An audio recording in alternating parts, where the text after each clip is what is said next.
नमस्कार, सीएमबीसी आवाज पर आप सभी का स्वागत है। आप देख रहे हैं आपका पसंदीदा स्टार्टअप शो आवाज एंटरप्रेन्योर। मैं हूं हर्षदा सावंत। हर हफ्ते हम आपके लिए लेकर आते हैं स्टार्टअप जगत की खास खबरें और बड़े ट्रेंड्स। ई कॉमर्स दिग्गज अमेजॉन और फ्लिपकार्ट ने इस फेस्टिव सीजन की शुरुआत अपने एनुअल सेल्स के साथ पिछले हफ्ते की और यहां पर बड़े धमाके के साथ इस फेस्टिव सीजन की शुरुआत हुई है। दोनों कंपनियों के लिए यह साल तगड़ी बिक्री वाला साबित हो रहा है। सीजन की शुरुआत में ई कॉमर्स कंपनियों को करीब करीब $12 बिलियन की ग्रॉस मर्चेंडाइज वैल्यू का अनुमान है। जाहिर है आप जैसे ग्राहक जमकर ऑनलाइन शॉपिंग कर रहे हैं और हमारे इसी ऑनलाइन शॉपिंग के शौक को पूरा करने के लिए इन ई कॉमर्स कंपनियों का साथ देती हैं ई कॉमर्स लॉजिस्टिक कंपनियां। आज आवाज एंटरप्रेन्योर का फोकस इसी सेक्टर पर है। वो लोग जो हमारे ऑर्डर्स को हमारे घरों तक, दफ्तरों तक पहुंचाते हैं। मेरे साथ है शिपरॉकेट के सीओओ अतुल मेहता और ई कॉमर्स एक्सप्रेस के chief business officer Dipanjan Banerjee. आप दोनों का ही स्वागत है। आई एम श्योर बहुत ही बिजी टाइम है आपके लिए। ये बताइए किस तरह की तैयारी और ऑन ग्राउंड इन फेस्टिविटीज की जो शुरुआत हुई है, आपने कितना एक्शन देखा है? दीपांजन, बिगिनिंग विद यू, बताइए बिजनेस का क्या हाल है और कितने प्रॉमिसिंग फिगर्स आप लोगों ने अब तक विटनेस किए हैं? सीजन की शुरुआत धमाकेदार हुई है। सीजन के नंबर्स बहुत ज्यादा प्रॉमिसिंग लग रहे हैं इस बार। I think last 2 years basically covid essential buying ज्यादा थी। इस बार डिस्क्रिशनरी बाइंग वापस आ गई है। People are buying for the festive season and numbers are very very promising so far. I'll come to the point कि numbers कितने promising लग रहे हैं compared to the pre-COVID era which is 2019। Atul बताइए आप लोगों के लिए किस तरह का पिछला एक हफ्ता रहा है, क्योंकि अब यहाँ से of course there's going to be a series of sales जो e-commerce players लेकर आएंगे। How has the first week been? जैसे दीपांजन बोल रहे थे, हाँ, फर्स्ट वीक में शुरुआत अच्छी रही है। हमारे लिए इसके बाद की सेल भी बहुत अहमियत रखती है, क्योंकि लॉट ऑफ जो हम मर्चेंट को सर्व करते हैं वो D2C ब्रांड हैं जो डायरेक्टली भी सेल करते हैं। तो ये जो ई कॉमर्स कंपनियां अमेजॉन फ्लिपकार्ट की सेल हैं, इससे एक शुरुआत होती है, एक कंज्यूमर सेंटीमेंट आता है। जैसे दीपांजन ने बोला, पहले पिछले 1-2 साल तक फोकस इसेंशियल्स में था। लोग डिस्क्रिशनरी चीजों पर खर्चा नहीं कर रहे थे, हाई एंड फैशन में या अन्य ग्रोसरी प्रोडक्ट्स में या हाई एंड वैल्यू इलेक्ट्रॉनिक्स में। वो हमको एक स्पाइक दिखने को मिला है इस बार, जो कि पिछले साल तक नहीं था। तो इनिशियल 4-5 दिन का सेल हम कहेंगे कि पिछले साल से बेहतर है। ये सही डायरेक्शन में है और हम एक्सपेक्ट कर रहे हैं कि अगले 2-3 महीने में एज द सेल कंटिन्यूज, जो बाकी प्लेटफॉर्म की भी सेल्स होंगी, डायरेक्ट D2C ब्रांड्स की सेल होंगी, ये एक सेंटिमेंट उसमें कंटिन्यू होगा और ये overall e commerce, direct commerce के लिए एक बहुत ही अहम साबित होगा अगले 2-3 महीने के।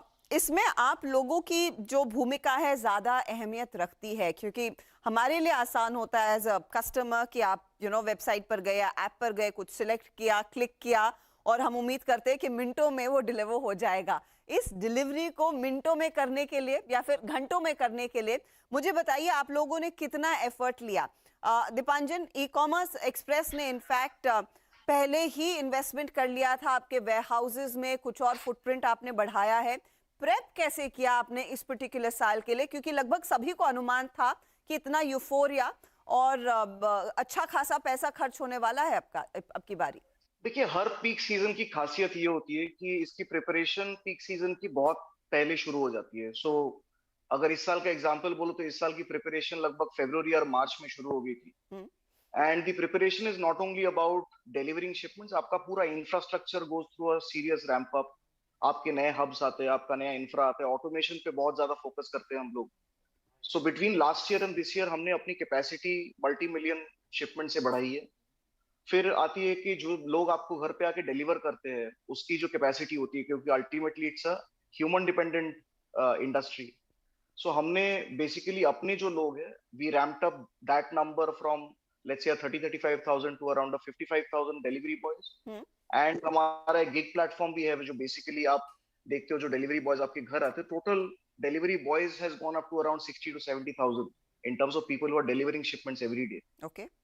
तो उसकी पूरी प्रिपरेशन चलती है। उसकी प्रिपरेशन एक दिन में नहीं होती है। It's at least a 5 to 6 months prep that goes on, and then we all wait for this peak season or the festive season, and then we executed the way that you see. And thankfully you got us to the platform, because a lot of people see the sales, a lot of people see the platforms. The complete backbone of delivering these shipments to your homes or to your offices is run by logistics companies like us. इस बार का cell और एक चीज खास रहा है. I think we as a company, हम लोग बेसिकली इंडिया का हर पोस्टल कोड कवर करते हैं. There is no postal code in India that we do not cover. जी. Specifically buying from tier 3 and tier 4 has gone multifold. Agar overall peak season, agar overall festive this year to last year has grown by, I would say the numbers are yet out, but the first 3-4 days indicate 35% is what is the number that I have seen. Okay. We have seen a much larger number than that.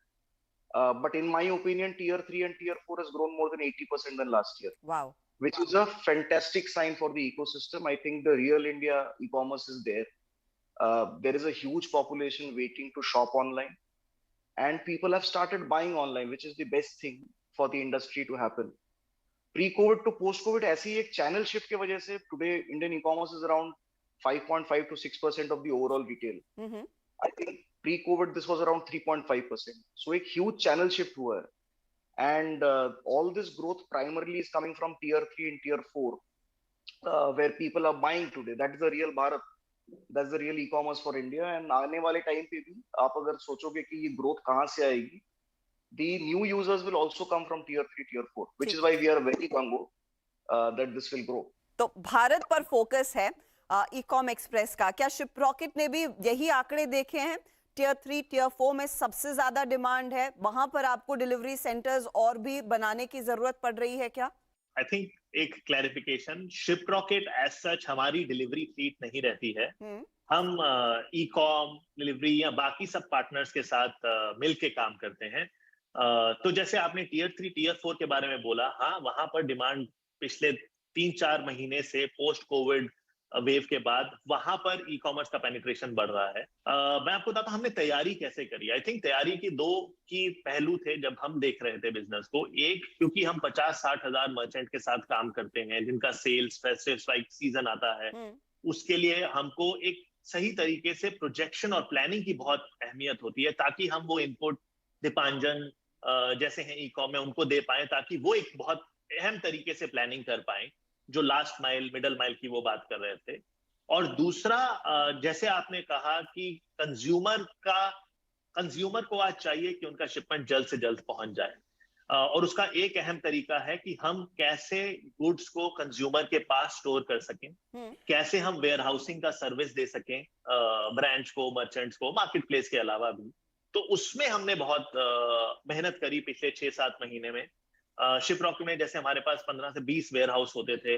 Season शुरू होने से पहले आज हमारे पास 50+ ware house हैं, जहां पर merchant अपना इन्वेंट्री रख सकते हैं कस्टमर के पास, जिससे कि टाइम ऑफ डिलीवरी, जो कि हर किसी का आज एक्सपेक्टेशन है कि जल्द से जल्द मुझे मिल जाए, मिनटों में नहीं तो कुछ 1 या 2 दिन में, वो पूरा करने के लिए बहुत प्लानिंग गई है. ऑलमोस्ट हमारा वेयर हाउस का स्क्वायर फुट एरिया हमने डबल कर दिया है पिछले कुछ महीनों में. तो ये कुछ अहम कदम हमने उठाए हैं टू इंश्योर कि ये जो सेल है उसमें जो बायर का डिलीवरी एक्सपीरियंस है, जो मर्चेंट उनको सामान भेज रहा है, वो बहुत ही बढ़िया रहे, ताकि रिपीट परचेज आए, ताकि वो जो ऑफलाइन टू ऑनलाइन ट्रेंड है उसमें एक्सपीरियंस में कोई कमी ना रह जाए बायर्स के. तो ये मुझे अगर आप कुछ अंदाजा दे पाएंगे ये आपके नंबर्स में कैसे ट्रांसलेट होगा, क्योंकि अब तक जो भी आंकड़े प्रोजेक्ट किए गए थे कि इस फेस्टिव सीजन 2022 के फेस्टिव सीजन में ई कॉमर्स कंपनियां अपनी सेल्स के जीएमवी में करीब $12 बिलियन तक का बिजनेस करती हुई दिखाई देंगी. ये लॉजिस्टिक कंपनियों के लिए कितने रेवेन्यू, कितने प्रॉफिट्स में ट्रांसलेट होता है रफली, अतुल? आई थिंक एक बेसलाइन पे दीपांजन में ख्याल से इसका बहुत बेहतर आंसर दे पाएंगे. मैं आपको इतना बता सकता हूं कि आप बेसलाइन के ऊपर आप 2-3 गुना का कभी स्पाइक देख सकते हैं. ईयर ऑन ईयर में 50-60% का ग्रोथ होते हुए इस फेस्टिव सीजन में, और जो बेसलाइन चल रहा था उसमें 2-3 गुना का स्पाइक आपको दिख सकता है ये 10-12 दिन की सेल में. आई थिंक अहम चीज क्या होगी सबके लिए, और हम उस तरीके से देख रहे हैं कि ये एक जो अभी 10-12 दिन की सेल चल रही है, इससे ओवरऑल मोमेंटम कैसे ऊपर उठे, और बेसलाइन पे 10-15-20% का ग्रोथ आने वाले अक्टूबर, नवंबर, दिसंबर महीने में रहे, जो कि आगे चलता रहे। चर्चा में लेंगे एक छोटा सा ब्रेक, लेकिन आप बने रहिए सीएनबीसी आवाज के साथ। वेलकम बैक, आप देख रहे हैं आवाज एंटरप्रेन्योर। इस बारी फेस्टिव सीजन की जो सेल्स चल रही हैं उसमें लॉजिस्टिक कंपनियों का बिजनेस कैसे ग्रो कर रहा है उस पर हम बात कर रहे हैं, और चर्चा में मेरा साथ दे रहे हैं शिप रॉकेट के अतुल मेहता और ई कॉम एक्सप्रेस के दीपांजन बैनर्जी। दीपांजन, अब आंकड़ों पर आपकी क्या टिप्पणी होगी? हाँ बिल्कुल, आंकड़ों पे देखिए, पीक टू पीक बेसलाइन, जैसे अतुल ने भी बोला, baseline basically 3x to 3.5x से बढ़ जाता है पीक सीजन में। और जो ज्यादा इंपॉर्टेंट है ना, देखिए दो चीजें हैं, जीएमवी ई कॉमर्स कंपनीज देखते हैं, हम शिपमेंट काउंट देखते हैं, कितने शिपमेंट्स निकले। और इंडस्ट्री में एक चीज चेंज भी हो रही है। बेसिकली द इंडस्ट्री, पहले it was driven by electronics, now it is driven by other categories. तो जैसे अदर कैटेगरीज ड्राइव करती है तो आपकी एवरेज सेलिंग प्राइस कम होती है, तो आपकी सेम जीएमवी भी करने के लिए आपको नंबर ऑफ ऑर्डर्स ज्यादा चाहिए होते हैं, राइट? तो बेसिकली नंबर ऑफ ऑर्डर्स की ग्रोथ जीएमवी ग्रोथ से फास्टर हो रही है, which is good for the ecosystem, which is good for the penetration as well. Second, एक जब बेसलाइन, जब हर सेल करने का मकसद क्या होता है ई कॉमर्स पोर्टल्स की? मकसद ये होती है कि उनको न्यू यूजर्स मिले, उनके न्यू डाउनलोड्स हो, उनके ऐप सबसे ज्यादा डाउनलोडेड हो, और बेसिकली वहां पे एक न्यू यूजर जर्नी की शुरुआत हो। So every year what we see is कि जैसे अक्टूबर आया या सितंबर आया, फेस्टिव सीजन जैसी ही सेल खत्म होती है, वैसे ही एक बेसलाइन इंडस्ट्री की चेंज होती है। अगर इंडस्ट्री 9 मिलियन शिपमेंट्स या 10 मिलियन शिपमेंट्स करती है इन अ पर्टिकुलर डे, वो बेसलाइन शिफ्ट होकर नवंबर से एक नया बेसलाइन पे पहुंचती है। That could be 20% higher, that could be 15% higher. That is the new normal for the industry after the peak, which is more important, I think, which is the step up that happens in the industry. लेकिन ये step up क्या वो momentum बाकी साल के लिए भी generate करता है, और is it mostly seasonal factor Dipanjan, कि ये फेस्टिव सीजन आई तब आप लोगों ने अच्छा खासा इन्वेस्टमेंट किया और इस वेव को आप राइड करेंगे परहैप्स दिसंबर एंड तक, उसके आगे क्या? देखिए, logistics is a proxy to the e-commerce industry, right? तो logistics is an enabler to the e-commerce industry. जैसे अभी आप बेसिकली, मैं फिर से बोल रहा हूँ, सेल क्यों करते हैं? बेसिकली न्यू यूजर को लाने के लिए और एग्जिस्टिंग यूजर को ज्यादा खरीदवाने के लिए। जी हाँ। आज की डेट में इंटरनेट यूजर्स या online shoppers 175 million, people are saying that अगले 3 साल में 350 मिलियन हो जाएगी। Now who gets the buyer first? उसीलिए the sale period is very important. Who gets the buyer first में हो सकता है कि नवंबर से ये आंकड़ा जो है वो 175 मिलियन की जगह 190 मिलियन हो जाए। Who gets those extra 20 million is the question for the portals. Irrespective of who gets it, logistics has to serve it. So I don't mind who wins, but the important message is आंकड़ा हमेशा, it's a year long phenomenon.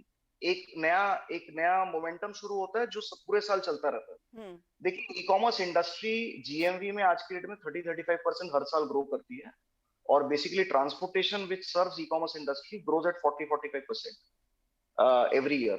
So the momentum, there are certain nights, festive is one sale in the whole year which is the largest, but there are multiple sales that happen throughout the year which are smaller in size, but they keep on happening throughout the year, so that the momentum of the buyer getting attracted towards e-commerce as a medium keeps on continuing. सिर्फ delivery ही नहीं अतुल, यहाँ पर delivery के साथ साथ वो returns भी कितनी आप स्मूथली फुलफिल करते हैं कस्टमर के लिए, वो भी आई एम श्योर इम्पोर्टेंट है। तो क्या आपके पास कोई रफ आइडिया है कि कितना पैसा लोग खर्च करते हैं, आप जैसी कंपनियां खर्च करती to handle those returns, other than the fact कि डिलीवरी पर ऑफ कोर्स 80% शायद फोकस होगा? दो चीजें हैं, I'll go first on this. देखिए, रिटर्न्स इज अ, देखिए इंडिया अभी भी India buys on COD a lot, तो returns is a part of the entire journey. ये बेसिकली ई कॉमर्स कंपनीज अपने ऑपरेशंस में अकाउंट करके चलते हैं कि कितना रिटर्न होगा, and we do the both the forward and the return. तो हम अगर कोई चीज लेके गए हैं, अगर कोई कारण से वो डिलीवर नहीं हो रहा है तो वो उसको वापस भी लाना है, और पोस्ट डिलीवरी भी रिटर्न्स होते हैं, जैसे फैशन में रिटर्न्स होते हैं कुछ कैटेगरीज में, सो वो भी हम हैंडल करते हैं। I think all that is costed for and accounted for a logistics company. It's a transaction, चाहे वो फॉरवर्ड हो और रिटर्न हो, और उसकी जो कॉस्ट है हम उसी तरह से कॉस्ट करते हैं। ओके, अब मैं मेन पॉइंट पर, Atul, you want to add something to this? I think हाँ, मतलब रिटर्न में एक क्रिटिकल एक्सपीरियंस एलिमेंट बहुत इंपॉर्टेंट होता है कि अगर मैंने प्रोडक्ट खरीद लिया और मेरे को उस प्रॉब्लम में कोई प्रॉब्लम है, ये डिलीवर हो चुका और मैं यूज कर पा रहा हूँ, मैं कितने सीमलेसली उसको वापस ला पा रहा हूँ। और उसमें एक अहम भूमिका हो जाती है पूरा जो नेटवर्क डिजाइन है, कि अगर आज मैंने रिक्वेस्ट रेज किया तो 7 दिन बाद मेरा प्रोडक्ट उठ रहा है कि एक या 2 दिन में उठ जा रहा है, और अगर मेरे को रिप्लेसमेंट चाहिए तो हाथ के हाथ रिप्लेसमेंट हो जा रहा है कि नहीं। उसमें भी जो इंफ्रास्ट्रक्चर जो दीपांजन बात कर रहे थे, बहुत एक अहम भूमिका प्ले करता है। अच्छा, मैं अब आपसे ये समझना चाह रही हूँ, क्योंकि आपने चख लिया है किस तरह का डिमांड मार्केट में आ रहा है और आप लोगों को कितना और फिर डबल अप करने की जरूरत होगी। अब क्योंकि यहाँ से आप कह रहे हैं एक बेसलाइन तैयार होगी नवंबर दिसंबर वाली सेल्स के लिए, कितने और इन्वेस्टमेंट की आपको लग रहा है अतुल जरूरत होने वाली है एंड कस्टमर को काफी कंफर्टेबली सर्विस करने के लिए? क्या और आपको लग रहा है इन्वेस्टमेंट झोंका जाएगा? आई थिंक हमारी तरफ से हमारा फोकस बहुत ज्यादा प्लानिंग पे रहेगा, क्योंकि हमारी लास्ट माइल फ्लीट नहीं रहती है, बट जिस भी पोर्टल के साथ या जिस भी मर्चेंट के साथ मैं काम कर रहा हूँ, ये 3.5 गुना स्पाइक के बाद वो 15%, 20%, 25% जो बेसलाइन स्पाइक होगा, उसको सर्व करने के लिए हमको जिस टाइप की वेयर हाउसिंग, जिस टाइप की प्लानिंग, जिस टाइप की इन्वेंट्री रेप्लिकेशन की जरूरत होगी, हमारा बहुत अहम फोकस उस चीज पे जाता है। उसमें हमें अभी ये नहीं लग रहा है कि हमको एग्रेसिवली 50 से 100 वेयर हाउस करने की जरूरत पड़ेगी अगले 2-3 महीने में। बट हाँ, आई थिंक प्लानिंग का एक अहम भूमिका रहेगी, क्योंकि अगर हम ये 3.5 गुना का जो स्पाइक आता है वो अगर अपने इंफ्रास्ट्रक्चर से हैंडल कर रहे हैं, उसके बाद कंसिस्टेंटली 15-20% का जो बेसलाइन है उसको सर्व करने के लिए क्या चाहिए, उसका एक प्लानिंग एक अहम भूमिका रहती है, जिसमें हमारा फोकस है। ओके दीपांजन, ई-कॉमर्स एक्सप्रेस के लिए क्या रहेगा, क्या तैयारी रहेगी आगे के लिए? आई थिंक जैसे अतुल ने बोला, अतुल का बिजनेस और हमारा बिजनेस थोड़ा डिफरेंट है। We execute, Atul basically runs kind of a channel for the entire D2C and e-commerce this thing, और इंफ्रास्ट्रक्चर और ज्यादातर जो बेसिकली लॉजिस्टिक्स प्रोवाइड करते हैं वो हमारे जैसे पार्टनर्स प्रोवाइड करते हैं। देखिए, फेस्टिव सीजन, स्पेशली अक्टूबर का जो फेस्टिव सीजन होता है वो साल का सबसे बड़ा सीजन होता है। सो यू कैन, आप एक चीज मान सकते हो कि basically all other festive seasons और all other sales during the year are smaller than this. So सबसे बड़ी तैयारी जो होती है वो अक्टूबर के लिए होता है या सितंबर के लिए होता है। Now will there be a continuous investment? देखिए, हर बिजनेस की तरह based on where you are growing, किस तरह आपका लोड बढ़ रहा है, किस तरह आपका वॉल्यूम बढ़ रहा है, एक continuous investment on technology, automation, infrastructure चलता रहता है। Not to the scale of जैसे फेस्टिव सीजन के लिए हम तैयार होते हैं उस स्केल पे नहीं जाता है, बट एक कंटिन्यूअस चलता रहता है टू द एक्सटेंट कि वो डिमांड से मैच करे। डिमांड से पहले बनाना उचित नहीं होगा from a financial perspective, but there is a gestation period to certain things, जैसे वेयर हाउसेज हो गए या सॉर्टर्स हो गए। Sorters play a very big role in our industry today, automated sorters या ऑटोमेशन, इनकी जेस्टेशन पीरियड होती है। लाइक मैं अगर कल चाहूं तो कल एक इंफ्रास्ट्रक्चर या हब खड़ा करके उसमें सॉर्टर नहीं लगा सकता हूँ। हाँ। मेरे को कम से कम 6 से 9 महीना लगता है to get it up and running. तो बेसिकली प्लानिंग कोई भी चीज की, स्पेसिफिकली आज की डेट में इंफ्रास्ट्रक्चर और टेक्नोलॉजी और सॉर्टेशन की 6 से 9 महीने पहले होती है। So you can say for a moment के मैंने कम से कम अपने BAU और फेस्टिव्स कवर करने के लिए इन्वेस्टमेंट कर रखे हैं। छोटे छोटे चीजें चलती रहती है, but nothing major immediately after the season. तो फाइनली मुझे बताइए अब यहाँ से आगे, क्योंकि we are out of that whole Covid rut, demand market में दिख रही है, उसे आप सर्विस करने के लिए पूरी तैयारी कर चुके हैं। ओवरऑल इंडस्ट्री में किस तरह की ग्रोथ आप एंटिसिपेट कर रहे हैं अतुल आने वाली है, कंसिडरिंग ज्यादा से ज्यादा लोग अब डिपेंडेंट है इन ई-कॉमर्स प्लेटफॉर्म्स पर, इन D2C ब्रांड्स पर, अपनी जो भी है मांगे उनको फुलफिल करने के लिए, तो ये इंडस्ट्री में किस तरह की ग्रोथ लेकर आएगा आप जैसे प्लेयर्स के लिए? आई थिंक जो हम एक्सपेक्ट कर रहे हैं कि ओवरऑल ई-कॉमर्स इंडस्ट्री 30 से 40% ईयर ऑन ईयर ग्रोथ करेगी अगले साल, और उसमें एक है एस्टैब्लिश्ड मार्केटप्लेस जैसे Amazon, फ्लिपकार्ट का ग्रोथ रहेगा, और एक जो नए एवेन्यूज ऑफ शॉपिंग, जो नए D2C ब्रांड्स, जो डायरेक्ट कॉमर्स का एक कंट्रीब्यूशन है ओवरऑल ई-कॉमर्स में, आज कुछ 10-15%, अगर आप यूएस में देखेंगे ये ऑलमोस्ट 50% तक डायरेक्ट कॉमर्स ओवरऑल ई-कॉमर्स का रहता है। तो हमारा मानना है, और ये हमारा एक पर्पस भी है, कि ये जो डायरेक्ट कॉमर्स है, जो खुद की अपनी वेबसाइट से बेच रहे हैं मार्केट प्लेस के बाहर भी, ये 50-60% से ग्रो करेगा, एग्जिस्टिंग ब्रांड की ग्रोथ के साथ भी, और जो नए नए एंटरप्रेन्योर्स इनोवेशंस करके अपने नए ब्रांड लॉन्च करेंगे उससे भी ग्रोथ होगा। शॉपिफाई जैसी वेबसाइट पे आज के दिन में कुछ 4,000-5,000 मर्चेंट हमारा प्लेटफॉर्म यूज करके सामान बेच रहे हैं। हर महीने कुछ 500-600 नए ब्रांड बन रहे हैं जो डायरेक्टली बेच रहे हैं। और ये जो मोमेंटम है, ये फेस्टिव सीजन की सेल्स में जैसे 175 मिलियन से 190 मिलियन, 210 मिलियन, 220 मिलियन होगा, वो ओवरऑल इकोसिस्टम को ड्राइव करता रहेगा। मोर और more entrepreneurship you will keep seeing, more and more brands will keep seeing, and that should drive overall e-commerce at 30-40%, marketplaces, established portals maybe at 25-30%, and direct commerce at a 50-60% growth. That's how we see it happening.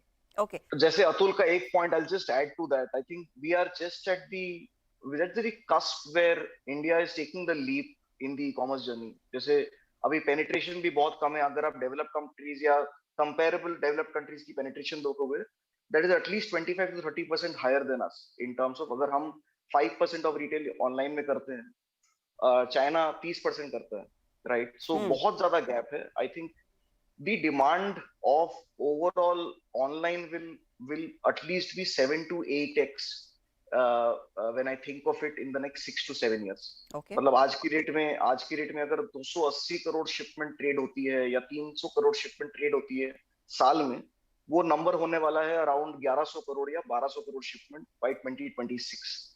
अगर आप इसको अगर connect करो कि number of people required to handle them from warehousing perspective, जो processing करेंगे, जो mid mile में होंगे या जो लास्ट माइल में होंगे, जो डिलीवरी बॉयज होंगे, number of people who will be engaged और required to be engaged with this industry will be huge. It will be a huge income generator or let's say employment generator in this country. Point taken. बहुत बहुत शुक्रिया दीपांजन और अतुल, एक बहुत ही busy time पर हमारे लिए समय निकालने के लिए और कुछ इंसाइट देने के लिए कि आप लोगों ने कितनी तैयारी की है इस फेस्टिव सीजन को कंफर्टेबली और ब्यूटीफुली डिलीवर करने के लिए एक आम ग्राहक के लिए। प्लेजर स्पीकिंग टू यू और दशहरा दिवाली की ढेरों शुभकामनाएं in advance. Thank you so much. Thank you so much. Same to your viewers as well. Thank you. चलिए इसी के साथ आवाज एंटरप्रेन्योर में इस हफ्ते इतना ही। आपको हमारा शो कैसा लगा, इसका फीडबैक आप हमें जरूर दें। अगले हफ्ते फिर मुलाकात होगी कुछ और इंटरेस्टिंग आइडियाज के साथ। नमस्कार, टेक केयर।